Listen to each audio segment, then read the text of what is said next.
Friends welcome back to my channel. आशा करी तुम्हारा सबाई खूब भालो आछो, आमिओ खूब भालो आछि। तो तुम्हादेरके एकटा नतून जिनिस शेयर करब, सेटा हलो पिठे। और जेहेतु पौष संक्रांति गेছে আমি পিঠে বানাইনি, কারণ নিমন্ত্রণ ছিল, তার জন্য কিছু করিনি। সেটা তো তোমরা দেখেছো ওই ব্লগে। তো আমি কিভাবে পিঠে বানাই সেটা তোমাদেরকে দেখাবো। যাক আমি করতে গেছি দুইবার, আমি পারিনি, কারণ দুইবারই নিমন্ত্রণ চলে এসেছে। করতে করতে বাকি রেখে গেছিল। তো এখন বাচ্চা মেয়ে আর ছেলে খেতে চেয়েছে আমাদের বাড়ি, তো ওদের জন্যই বানাবো। তো আমি কেমন বানাই স্কিপ না করে সম্পূর্ণ ভিডিওটা দেখো, আশা করি তোমাদের খুব ভালো লাগবে। তো ফার্স্টে দেখো গুছিয়ে নিয়েছি ময়দা, আর এই যে এখানে নিয়ে নিয়েছি আমি 250 গ্রাম দুধ, আর এই যে এখানে নিয়ে নিয়েছি চালের। তো দেখো কতটা সুন্দর খেজুরের গুড়ের গন্ধটা, দারুণ। তো জানি না পিঠেটা কতটা সুন্দর হবে, সেটা তো খাওয়ার পরেই তোমাদেরকে জানাবো। আর আমি কিন্তু পিঠে খুব ভালোবাসি। আর এই যে এখানে নিয়ে নিয়েছি সুজি, আর এই যে একটু লবণ। তো আমি কিভাবে কি করে কি করি তো তোমরা দেখতে থাকো। তো দেখো এই যে এখন আমি ফার্স্টে দিয়ে দেব দুধ, আর আমি দুধটা কিন্তু আমি ছেঁকনিতে ছেঁকে নিচ্ছি, কারণ এটাতে সর পড়ে আছে, তো এই কারণে কিন্তু যাতে মুখে না বাঁধে। আর এইবারটা আমি দিয়ে দেব চালের গুঁড়ো।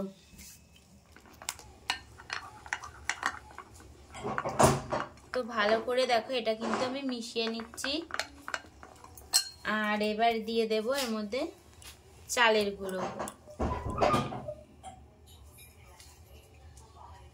তো দিয়ে দিলাম চালের গুঁড়ো।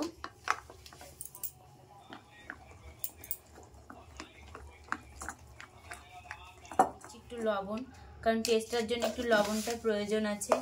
আর আমি অল্প একটু কিন্তু দেব সুজি।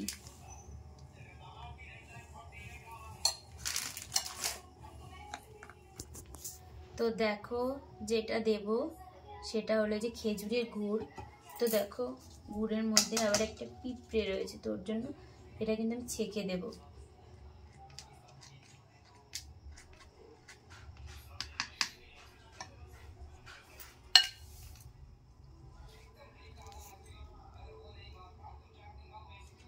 তো গুড়টা কিন্তু আমি ছেঁকে দিচ্ছি, কারণ অনেক সময় এর মধ্যে পিঁপড়ে টিপড়ে থাকে।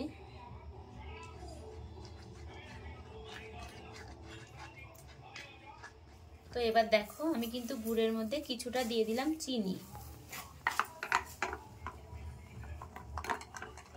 তো এটাও কিন্তু আমি ভালো করে নাড়িয়ে নাড়িয়ে সুন্দর করে মিশ্রণটা মিশিয়ে নেব। তো দেখো মিশ্রণটা না ঘন না পাতলা, তো দেখো কতটা সুন্দর হয়েছে। আর বানিয়ে তো তোমাদেরকে দেখাচ্ছি, তো দেখতেই থাকো। আর যেটা মানে সুন্দর করে আরেকটা পিঠেও তোমাদেরকে করে দেখাবো। তো ওর জন্য দেখো আমি কিছুটা ব্যাটার নিয়ে নিলাম। তো আর এই যে এখানে আমি 1 চিমটি ফুড কালার নিচ্ছি।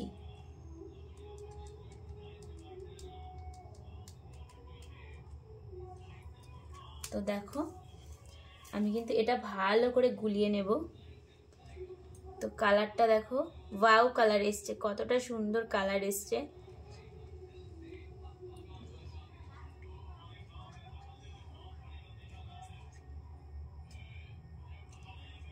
তো এটা দেখো আমি গুলিয়ে নিয়েছি, আর ওটা কিন্তু আমি রেস্ট করতে এটা আমি 10 মিনিট মতন ঢেকে রাখবো। আর আমি কিছুটা ভাজা পিঠেও বানাবো। তো দেখো আমি কিভাবে কি করি। আর এটা কিন্তু আমি এবার দেখো বোতলের মধ্যে ঢেলে নিচ্ছি, যেহেতু আমার কাছে সেরকম কিছু ব্যবস্থা নেই। তো আমি এই বোতল করেই আমি করে তোমাদের দেখাবো।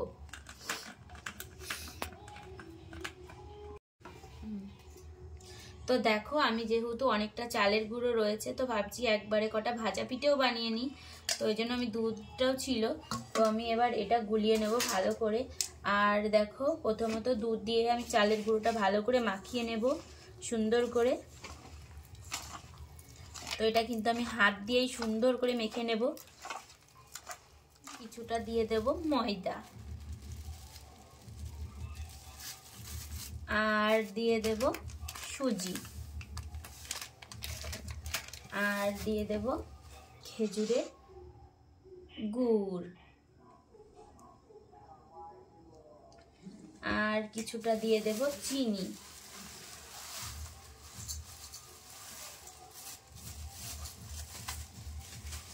আর এখানে দিয়ে দেব কারণ টেস্টের জন্য একটু লবণ তো দরকার, তো অল্প একটু দিয়ে দিলাম লবণ। তো দেখো আমি কিন্তু সব সুন্দর করে মাখিয়ে নেব।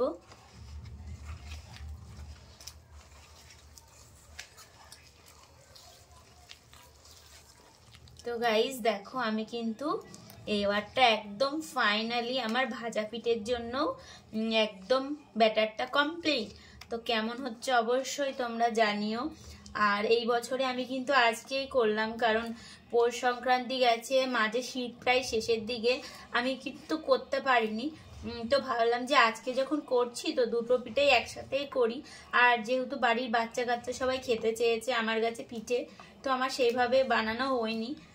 তো কেমন হচ্ছে অবশ্যই একটু বলো। তো দেখো আমি কিন্তু ফ্রাইং প্যানে ভালো করে ব্রাশটা করে নিচ্ছি, নিয়ে দেবো।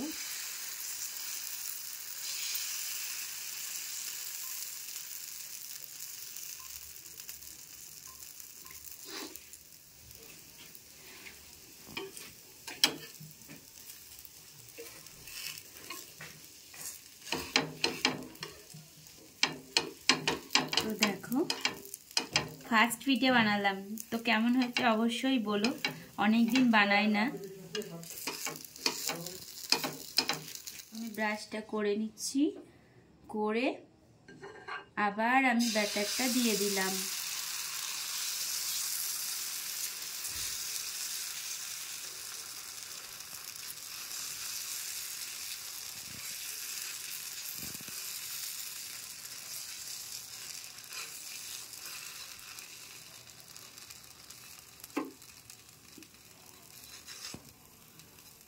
তো আমি এইভাবে করে নিচ্ছি, কারণ যাতে ভেতরে কোনো গোলা না থাকে।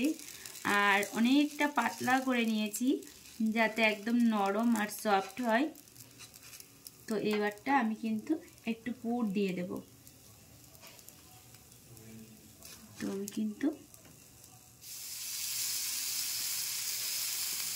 তো দেখো এটাও কিন্তু একদম নতুনভাবে করছি আমি।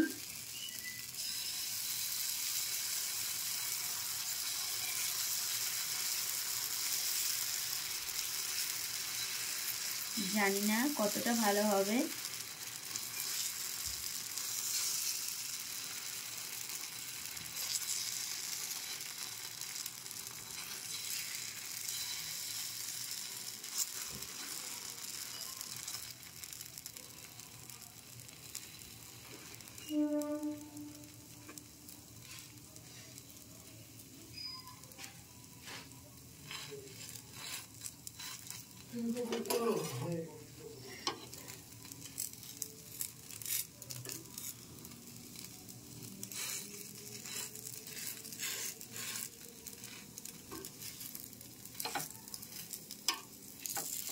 তো বাহ, ফার্স্ট বার আমি এই সুন্দরী পিঠে বানালাম পাটিসাপটার মধ্যেই, কারণ এখন দেখছি সবাই বানাচ্ছে, তো আমিও কিন্তু ট্রাই করতে ছাড়ি না কিছুই। তো ওর জন্য আমিও বানিয়ে ফেললাম। তো এটাও কেমন হয়েছে অবশ্যই বলো। ফাইনালি দেখো আমার পাটিসাপটা কিন্তু কমপ্লিট হয়ে গেছে। আর এই যে এইবারটা দেখো, যেটা আমি গুছিয়ে রেখেছি ভাজা পিঠের জন্য, যেহেতু আমার সময়ও হয়নি, আমি করতেও পারিনি, তো ওর জন্য আজকে ভাবছি একবারে দু রকম পিঠে বানাবো। তো অর্ধেকটা তো আমি পাটিসাপটা বানিয়ে নিয়েছি। তো পাটিসাপটাগুলো কেমন হয়েছে একটু বলো, অবশ্যই জানাবে। আর এইবারটা কিন্তু আমি ভাজা পিঠেগুলো করে নেব। তো আমি তো দেখিয়ে দিয়েছি তোমাদেরকে যে ভাজা পিঠেটা আমি কিভাবে গুলিয়ে নিয়েছি, তো এখন আমি ভেজে নেব, সেটাই দেখো। দেখো আমি ভাজা যে পাটিসাপটাগুলো বানিয়েছি ওগুলো কমপ্লিট হয়ে গেছে। আর তো ভাজা পিঠেটা দেখো কেমন বানাচ্ছি, যেরম পিঠে খেতেও ভালোবাসি আর বানাতেও ভালো লাগে, বাট এইবার আমি আজকেই বানালাম এই বছরে। তো কেমন হচ্ছে একটু বলো। আর এই দেখো অলরেডি তিনটে আমার ভাজা হয়ে গেছে। তো একে একে করে আমি আস্তে আস্তে করে ভেজে নিই, আর তোমরা ভিডিওটা দেখতে থাকো। তো আমি সব কমপ্লিট করে তোমাদেরকে আরেকবার দেখিয়ে দেবো। পিঠেগুলো অলরেডি আমি বানিয়ে ফেলেছি, তো কতটা সুন্দর হয়েছে একটু তোমরা নিজেরাই দেখে একটু কমেন্ট করো। আর তো এবার এখানে দেখে নিয়েছো ভাজা পিঠে, আর এবার আমি তোমাদেরকে দেখাচ্ছি পাটিসাপটা। তো দেখো এবার কিন্তু আমি পাটিসাপটাটাও যোগ করে নিয়েছি। আর তো কেমন হয়েছে অবশ্যই জানিও। ওটা যদি তোমাদের ভালো লাগে অবশ্যই লাইক করে দিও। আর যারা চ্যানেলটা এখনও সাবস্ক্রাইব করোনি তো তারা অবশ্যই তাড়াতাড়ি চ্যানেলটা সাবস্ক্রাইব করে দাও। আর এরকম করে অবশ্যই বাড়িতে একবার পিঠে বানিয়ে খেয়ে দেখো। আর আমি কিন্তু খুব একটা যে খারাপ বানিয়েছি না সেটা তো তোমরা দেখলেই ভিডিওর মাধ্যমে যে পিঠেগুলো আমি কতটা সুন্দর বানিয়েছি আর টেস্ট হয়েছে খুব সুন্দর। তো আজকের মতো ভিডিওটা এইটুকুই থাকলে দেখা হবে নতুন করে ভিডিওর সাথে।